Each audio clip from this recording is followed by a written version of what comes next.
అధ్యక్ష, ముందుగా తమరికి ధన్యవాదాలు అధ్యక్ష. ఎందుకంటే ఒక యువ శాసనసభ్యురాలు ఇవాళ అనుకోని పరిస్థితుల్లో మన మధ్యన లేని ఈ సందర్భంలో మరి కేవలం ఈ ఒక్కరోజు మొత్తం కూడా సంతాప తీర్మానం మీదే అమ్మాయి గురించి మాట్లాడడానికి అందరికీ అవకాశం ఇచ్చినందుకు ముందుగా తమరికి ధన్యవాదాలు అధ్యక్ష. నిజంగా కూడా కొన్ని సందర్భాలు దిగ్భ్రాంతిని కలిగిస్తాయి అధ్యక్ష.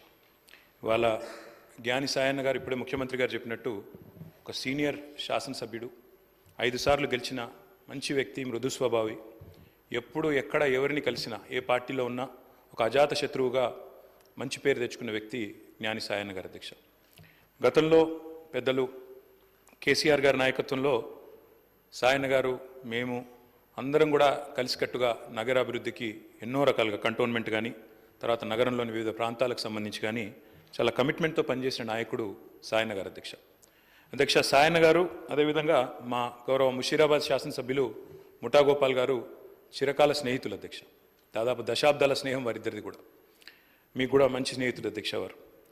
నాకు బాగా గుర్తున్న సందర్భం అధ్యక్ష, 2015వ సంవత్సరం ఆనాడు జిహెచ్ఎంసీ ఎలక్షన్స్ వచ్చినప్పుడు సాయన్న గారు కోరిన ఒకే ఒక్క కోరిక, నేను కవాడిగూడ నుండి లాస్యానందిత గారిని నేను కార్పొరేటర్గా చూడాలనుకుంటా ఉన్నాను, మా మిత్రుడు గోపాల్ గారు కూడా పూర్తిగా మద్దతుగా ఉన్నారని చెప్పి మొదటిసారి ఆ రోజు వచ్చి అడిగితే కేసీఆర్ గారు కాదనకుండా వెంటనే అమ్మాయికి ఒక మంచి భవిష్యత్తున్న నాయకురాలు, మంచి యంగ్ లీడర్గా బాగా చదువుకున్న అమ్మాయి, మంచి అవకాశం ఇవ్వాలన్న ఉద్దేశంతో ఆనాడు కవాడిగూడ నుంచి కార్పొరేటర్గా గెలిపించుకోవడం జరిగింది అధ్యక్ష.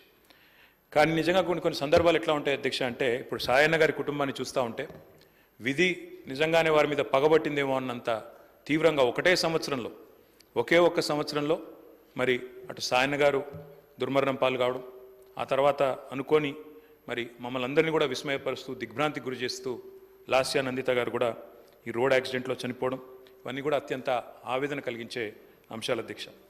ఒకటే ఏడాది లోపల అటు తండ్రి ఇటు కూతురు చనిపోవడం అంటే ఆ కుటుంబంలో ఎంత విషాదం ఉంటుందో మనం ఊహించవచ్చు అధ్యక్ష. కానీ చాలా చురుకైన అమ్మాయి అధ్యక్ష. ఆనాడు కార్పొరేటర్గా జిహెచ్ఎంసీలో పనిచేసిన, తదనంతరం సాయన్న గారు కొంత ఆరోగ్యం బాగలేకుండా అధ్యక్ష, బాగా డయాబెటీస్ ఎక్కువై చివరికి లెగ్ యాంపిటేట్ చేయాల్సిన పరిస్థితి వచ్చినప్పుడు కూడా ఒకవైపు నందిత, మరొక వైపు నివేదిత, ఇద్దరు అమ్మాయిలు పాపం ఆయనతో ఎల్లవేళలా ఎక్కడికి ఏదైనా మీటింగ్కి వచ్చినా, ఆఫీస్కి పోయినా, మంత్రులను కలిసేది ఉన్నా లేదా అధికారులను కలిసేది ఉన్నా, ఇద్దరు అమ్మాయిలు కుడి భుజం ఎడమ భుజం మాదిరిగా ఆయనకి రెండు వైపులా ఉండి తీసుకొని పోయేవాళ్ళు అధ్యక్ష. మా దగ్గర కూడా చాలాసార్లు ముగ్గురు కలిసే వచ్చేది. అట్లాంటి కుటుంబం సాయన్న గారు మరణించిన తర్వాత ఇదే శాసనసభలో అధ్యక్ష ఆనాడు కేసీఆర్ గారు ముఖ్యమంత్రిగా సంతాప తీర్మానం చెప్పడమే కాకుండా ఆ కుటుంబానికి అన్ని రకాలుగా అండగా ఉంటామని చెప్పి హామీ ఇచ్చిన హామీ ప్రకారమే ఆ రోజు మళ్ళీ లాస్యానందిత గారికి 2023లో జరిగిన శాసనసభ ఎన్నికల్లో మరి ఆనాడు పార్టీ నుంచి అవకాశం కూడా ఇవ్వడం జరిగింది అధ్యక్ష. ఇప్పుడే ముఖ్యమంత్రి గారు చెప్పినట్టు కంటోన్మెంట్లో సాయన్న గారు చేసిన సేవ, రాజకీయాలకు అతీతంగా కలిసి ఉండే మంచి వ్యక్తిత్వం, ఎన్నింటి వల్ల నందిత గారికి కూడా తప్పకుండా తండ్రి గారి ఆశీస్సులతో పార్టీ అండతో బ్రహ్మాండమైన మెజారిటీతో అమ్మాయి కూడా గెలిచింది అధ్యక్ష. బాధాకరం ఏమంటే సరిగా గెలిచిన కొద్ది కాలానికే మరి నల్లగొండలో మా పార్టీ సభ ఒకటి జరుగుతూ ఉంటే అక్కడికి నందిత గారు కూడా రావడం జరిగింది. ఆ రోజు కూడా రోడ్ యాక్సిడెంట్ అయింది. తన కారుకి పూర్తి స్థాయిలో ధ్వంసమై అమ్మాయి స్వల్ప గాయాలతో బయటపడ్డా కూడా మరి చాలా ఇబ్బంది పడ్డది అధ్యక్ష. చాలా మనోవేదనకు కూడా గురైంది.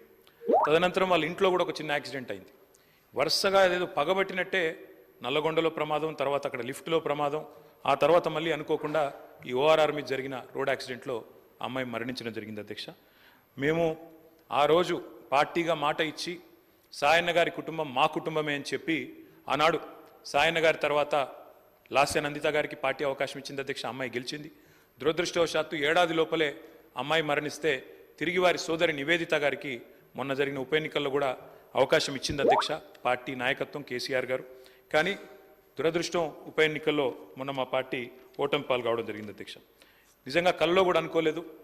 చురుకైన ఒక నాయకురాలు, మంచి వ్యక్తిత్వం, మంచి విద్యార్హతలు కలిగిన ఒక మహిళ ఈ శాసనసభలో అడుగుపెట్టిందని చెప్పి సంతోషపడ్డాం. భవిష్యత్తు ఉజ్వలంగా ఉంటుంది అమ్మాయికి అని చెప్పి ఆశించినాం. కానీ ఇదే సభలో ఆమె అడుగుపెట్టిన కొద్ది కాలానికే సంతాప తీర్మానం మీద మాట్లాడాల్సి వస్తుందనే ఆవేదన మాత్రం మా సభ్యులందరికీ ఉంది అధ్యక్ష. వారందరి మనోవేదన, ముఖ్యంగా మా గోపాలన్న గురించి అయితే ఆయన ఎంత బాధపడ్డారో నేను కళ్ళారా చూసిన అధ్యక్ష. అందుకే ఇలాంటి క్లిష్ట పరిస్థితుల్లో సాయన్న గారి మరణం తర్వాత మేమందరం కూడా ఆ కుటుంబానికి అండగా నిలబడాలని పార్టీగా నిర్ణయం తీసుకున్నాం. తర్వాత నందిత గారు, తర్వాత ఇప్పుడు నివేదిత గారు, వారి కుటుంబానికి ఈరోజు అయితే కాదు అధ్యక్ష, భవిష్యత్తులో కూడా సంపూర్ణంగా అండగా ఉంటాం. ఈ సంతాప తీర్మానాన్ని పూర్తిగా బలపరుస్తూ ఆ కుటుంబానికి మనోధైర్యం భగవంతుడు ప్రసాదించాలని, లాస్య నందిత గారి ఆత్మకు శాంతి చేకూరాలని ప్రార్థిస్తా ఉన్నాను అధ్యక్ష. జిల్లా మినిస్టర్ శ్రీ శ్రీధర్ బాబు గారు.